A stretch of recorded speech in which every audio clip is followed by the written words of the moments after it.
In the early hours of June 24th, 2021, a 12-story condominium in Surfside, Florida suddenly collapsed. 98 people lost their lives. Investigators later found the warning signs had been there for years. Engineers had identified serious structural problems. The repairs were estimated to cost millions of dollars. But the building's own condominium association didn't have the money. Florida's response was designed to make sure that could never happen again. And it worked.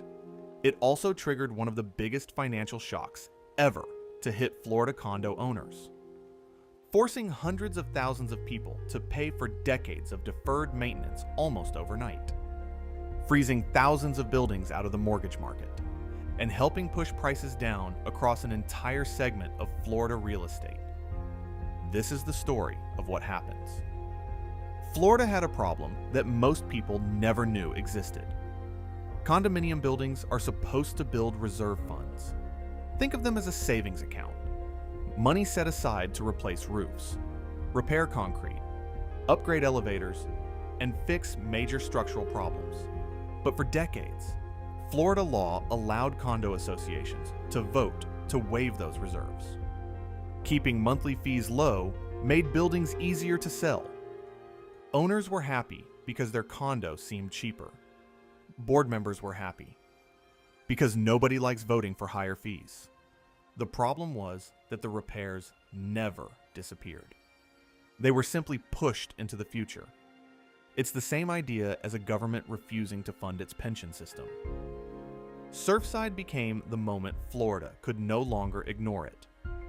After the collapse, Florida completely changed the rules. Condominium buildings 3 stories or taller must now undergo detailed structural inspections once they reach 30 years old, or just 25 years if they're close to the coast. Where saltwater accelerates corrosion, if serious structural problems are found, repairs can no longer be delayed indefinitely.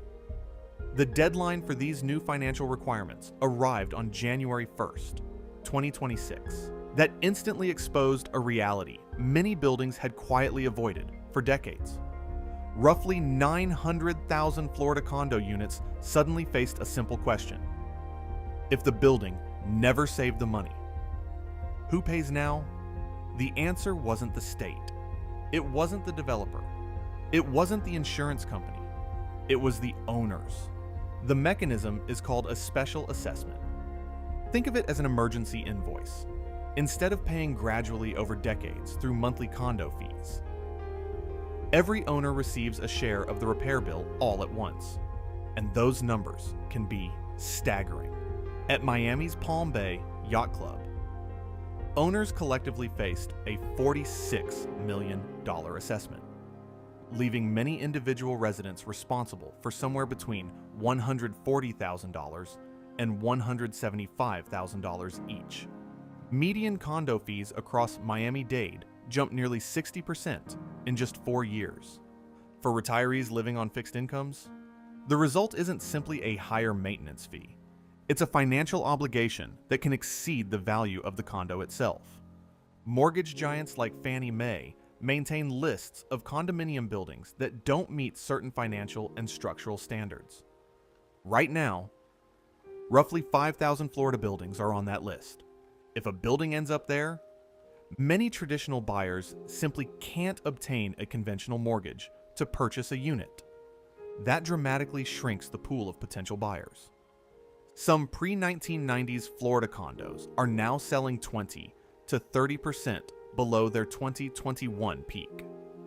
Florida created a long-term loan program, up to $50,000, over 40 years, to help qualifying owners cover mandatory assessments. But financing doesn't erase the cost. It simply spreads it over a longer period. Surfside exposed more than a structural failure. It exposed a financial one. For decades, many condominium buildings looked affordable because they weren't fully paying for their own future maintenance. The collapse didn't create that debt. It revealed it. Florida's new laws have undoubtedly made buildings safer, but they also forced decades of hidden costs into the open, all at once. And that's the real lesson. Infrastructure doesn't become cheaper because you postpone paying for it. The bill keeps growing. Eventually, someone has to write the check.